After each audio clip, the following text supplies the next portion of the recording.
नमस्कार दोस्तों, चलिए आज हम जानते हैं सौरमंडल को घेरे हुए जो एक बहुत बड़ा बादल है जिसका नाम ओर्ट क्लाउड है उसके विषय में। दोस्तों, ओर्ट क्लाउड जिसे कभी कभी ओपिक ओर्ट क्लाउड भी कहा जाता है, इसको 2000 से 2 लाख एस्ट्रोनॉमिकल यूनिट्स अर्थात 0.03 से 3.2 लाइट ईयर की दूरी पर सूर्य के चारों ओर बर्फीले ग्रहों के विशाल बादल होने का एक सिद्धांत दिया गया है। और इस तरह के बादल या क्लाउड की अवधारणा 1950 में डच एस्ट्रोनॉमर जॉन ऊर्ट ने प्रस्तावित की थी, जिनके सम्मान में इस विचार का नाम रखा गया था। ऊर्ट ने प्रस्तावित किया कि इस बादल में मौजूद सिस्टम आंतरिक सौरमंडल में प्रवेश करने वाले लंबी अवधि के कॉमेट्स की संख्या को फिर से भरते हैं, स्थिर रखते हैं, जहां वे अंततः सूर्य के करीब पहुंचने के दौरान भस्म हो जाते हैं और नष्ट हो जाते हैं। माना जाता है कि इस बादल में 2 क्षेत्र शामिल हैं। एक तो डिस्क के आकार का इंटरनल ओर्ट क्लाउड है जो सोलर एक्लिप्टिक के साथ स्थित है, जिसे हिल्स क्लाउड भी कहा जाता है, और एक गोलाकार बाहरी ओर्ट क्लाउड है जो पूरे सौरमंडल को घेरे हुए है, और दोनों ही क्षेत्र हेलियोस्फीयर से बहुत दूर हैं और इंटरस्टेलर स्पेस में हैं। ओर्ट क्लाउड का सबसे भीतरी हिस्सा कुइपर बेल्ट और बिखरी हुई डिस्क अर्थात स्कैटर डिस्क और अलग अलग वस्तुओं की तुलना में सूर्य से 1000 गुना अधिक दूर है।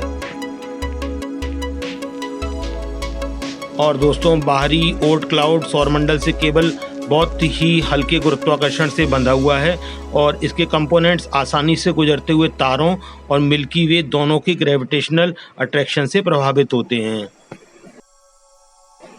और ओर्ट डिस्क में पदार्थ की गोलाकार कक्षाएं काफ़ी हद तक इस गैलेक्टिक गुरुत्वाकर्षण टॉर्क के कारण हैं। उसी तरह ओर्ट सिस्टम की गति में गैलेक्टिक इंटरफेरेंस कभी कभी कॉमेट्स को बादल के भीतर उनकी ऑर्बिट से हटा देता है। एस्ट्रोनॉमर्स का अनुमान है कि वर्तमान में ओर्ट क्लाउड में मौजूद पदार्थ सूर्य के बहुत करीब प्रोटोप्लैनेटरी डिस्क में बना था और फिर विशाल ग्रहों के गुरुत्वाकर्षण प्रभाव के माध्यम से अंतरिक्ष में बहुत दूर तक बिखर गया, और इस तरह इस ओर्ट क्लाउड का निर्माण हुआ। और वर्तमान इमेजिंग टेक्निक से ओर्ट क्लाउड का कोई सीधा ऑब्जर्वेशन संभव नहीं है, फिर भी बादल का वह स्रोत माना जाता है जो अधिकांश लंबी अवधि और हेली टाइप के कॉमेट्स को भरता है, जो अंततः इंटरनल सोलर सिस्टम में प्रवेश करने के बाद सूर्य के करीब पहुंचने से नष्ट हो जाते हैं। 1907 में एस्ट्रोनॉमर ऑर्मिन ऑटो ने लेउशनर ने सुझाव दिया कि कई धूमकेतु जिनके बारे में माना जाता था कि उनकी हाइपरबोलिक ऑर्बिट्स हैं, वास्तव में वे बहुत बड़ी अंडाकार कक्षाओं में घूमते हैं, जो उन्हें लंबे अंतराल के बाद इंटरनल सोलर सिस्टम में वापस ला देती है, जिसके दौरान वे पृथ्वी पर आधारित एस्ट्रोनॉमी के लिए फिर अदृश्य होते हैं। वैज्ञानिकों का अनुमान है कि बाहरी ओर्ट क्लाउड में 1 किलोमीटर से बड़े खरबों ऑब्जेक्ट हो सकते हैं और 20 किलोमीटर के डायमीटर वाले अरबों ऑब्जेक्ट्स हो सकते हैं।